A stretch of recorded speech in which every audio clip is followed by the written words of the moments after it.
So now that I got the piston and stuff taken care of, I'm going to try to measure the gap in these piston rings. And the pistons and rings came with some instructions, which are basically how to install the piston rings, which aren't that big a deal, but just like I've seen on every other piston ring site, square rings, it doesn't matter whether you have them oriented, whatever. Beveled rings, you always have to put the marks up, and then these are, it doesn't even really make sense. So I'm just gonna mark, or I'm gonna put all of the markings on the rings up. Maybe you can see that. Let's see. Guess you can just barely see they're stamped with the brand name, and then they say standard 1.5. So I'm just going to make sure I put all of those up, and I'm going to measure the clearances on the oil rings, the first compression and second compression ring. I'm taking a piston and with a piston without any rings, just getting the rings down in there flat.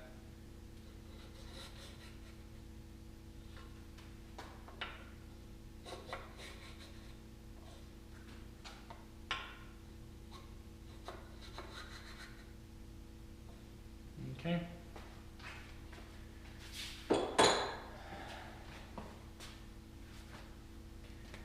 So the way I labeled mine, this is upside down. This one would be the number 1 cylinder.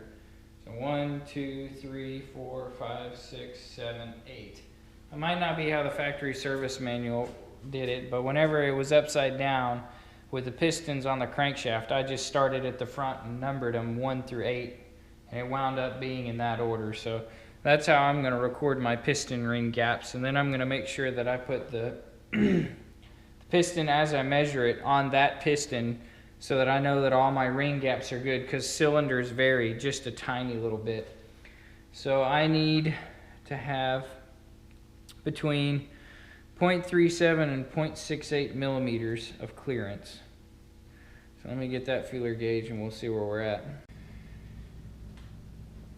I measured all my piston ring gaps, and they're not where I want them to be. So they're on the very low side of the spec, which is not ideal for a forced induction application. So all of them are measuring at 0.406 millimeters. Based on some of the research I've done and a few other resources that I've pulled, I really want somewhere around 20 thousandths for the piston ring gap, or half a millimeter basically. So that's what I'm shooting for, and I'm about I don't know, 4 thousandths under right now. Let me see here.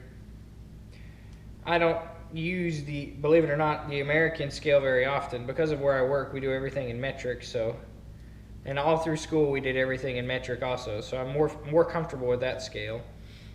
So yeah, 4 thousandths. I've got to go 4 thousandths more. So what I did is I bought myself a brand new file that has a fine side and a coarse side. So basically what I'm going to do is I've got this clamped into my vise. My vise is perpendicular to my file, nearly perfect. This is a square. Brand new square also. So basically what I'm going to do is I'm just going to take my piston ring, I'm going to shove one side up against the fine side, and I'm going to put it flush on this thing and just shave it 1 or 2 times and measure it, shave it 1 or 2 times and measure it. And I'm going from the outside in because there's a coating on this piston ring, and if it flakes off, I'd rather it flake off on the inside edge here that's up against the piston. So give this a go.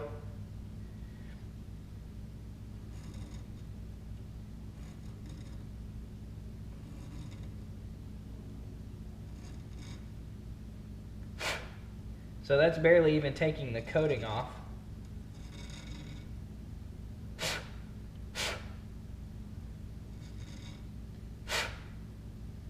All right, so that took the coating off. Let's see where we're at now. So my 20 thousandths fits in there good and snug, so that's perfect. So Now I know just 1 or 2 passes on this file is going to take off the 4 thousandths that I need, which is basically just taking off the coating on the inside of that piston ring gap. So now I'm just going to do this 16 more times and go from there. So now that I have my piston ring gap set on my second compression ring, now I'm going to go ahead and put the piston rings on the pistons where I gapped them. I have all my pistons numbered.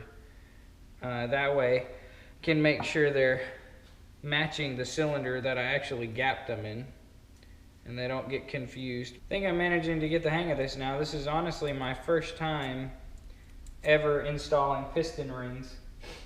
And I'm sure a lot of you guys are, oh, you're doing it wrong, you're doing it wrong. Well, it's my car, and I'm doing this as a hobby to learn, not because I'm trying to win some prize for being an expert. So I'm just learning as I go. All right, so there's the gap. So I'm gonna offset these gaps I guess about 90 degrees. So I found the best way to do this is put the brass oil control ring on first, then put the top and bottom ring on. And another thing I found is when I'm doing this, these things are coated in oil and they're sticky. Another thing I found is to keep this coating away from this part of the piston ring, to like put it right here, because if you don't, I actually scratched a little bit of the coating. So I got one gap there, and one gap there. What I'm doing, good, bad, or indifferent, is I'm holding my thumb right here to keep it in the proper groove, and then I'm just kind of putting a little bit of pressure and working it around just barely. And then once I get about right there, when it's all the way around, is I'm actually holding this and forcing this all the way down past the first groove into the second groove, and then I'm not letting it pop. I'm just letting it sit there. And that way I don't risk it getting stuck in the first groove. And it's worked out pretty good. This is my 4th one, so we'll keep trucking. Tonight, it is connecting rods. I'm gonna hopefully hang the pistons in the block and basically finish up the bottom end on this motor. We'll see how far I get tonight.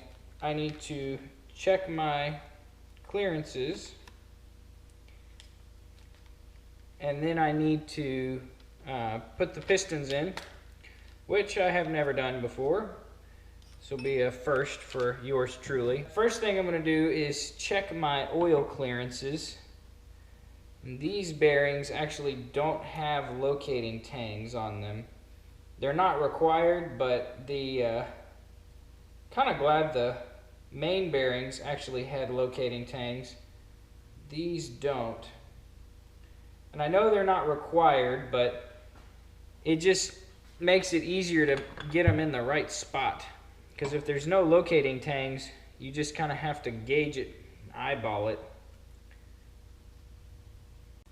Okay, so wiped out all the cylinders to get the WD-40 out of this side. Oiled the cylinder wall with just some fresh motor oil. Got my piston ring compressor set up. This is literally the first time I have ever pushed a piston into a block before, so that sounded terrible. Oh, the other thing is I put a rag on top of the journal of the crank just to make sure, in the unlikely event that the piston went all the way through for whatever reason. Oh, and it popped all the way out. Okay, we'll try that again.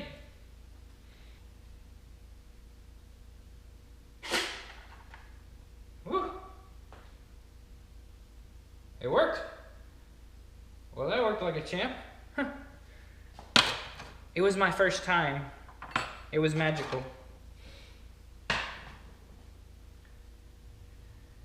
we go, one more.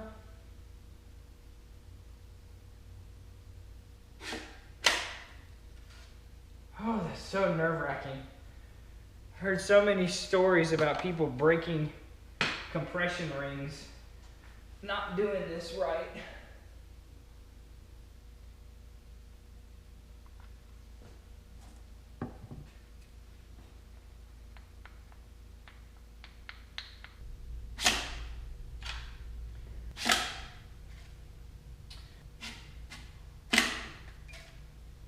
So rod clearances are 0.015 to 0.055 millimeters. I don't know whether it makes a difference or not, but I want to have pressure against the rod going down just to take up the, because there is a clearance there. There's a tiny, tiny little bit of slop measured in thousands, and I just want to take up that tiny little bit of slop against the one that does not have the plastic gauge so that I can get a true measurement. It's like dead on with the 0151. Yeah, they're definitely on the upper end of the spec limit, but they're still within spec, so I can't really do much about that. Genuine Mopar rod, connecting rod bolts. It was $38 for these, I think. I found a bulk supplier online, and I'm pretty sure it was $38 for 16 connecting rod bolts. And these are torque to yield, so I would definitely recommend getting new bolts. But do what you want. It's your motor. This is my motor. So we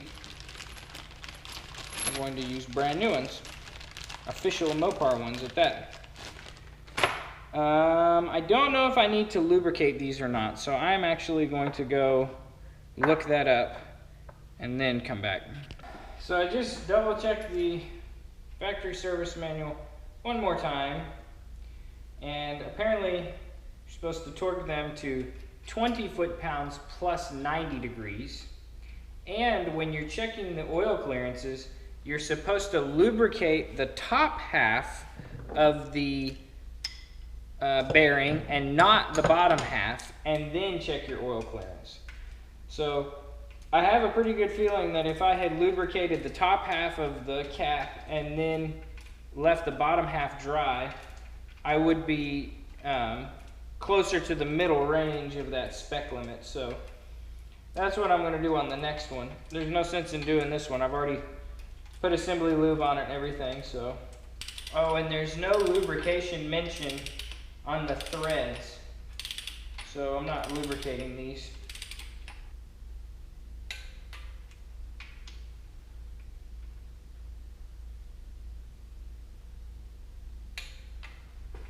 Breaker bar and plus 90.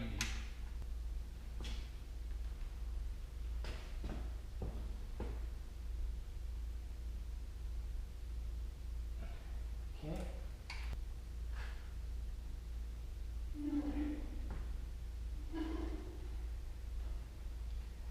Plus 90. Next. Here we go. Bottom end assembled.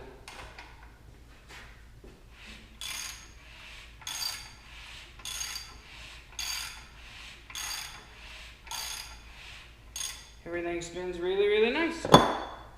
So now what I'm going to do is I'm going to put the old oil pan back on here. The reason I'm going to do that is because the paint I bought is like an orange color. You can't really see it on camera, I don't think, but I really wanted a deep red and turns out to be an orange color. So put the oil pan on here. Then I'm going to, actually I might just tape it off. I might just go ahead and tape it off. And then I'm just going to hit it with a coat of this red paint. And also there's a few spots that I didn't anticipate would need to be painted. Like right here is exposed, right here is exposed, right here is going to be exposed. And that bare metal will rust like crazy as soon as it gets cold and wet outside. So that's the next step for tonight, and then I'm going to call it a night.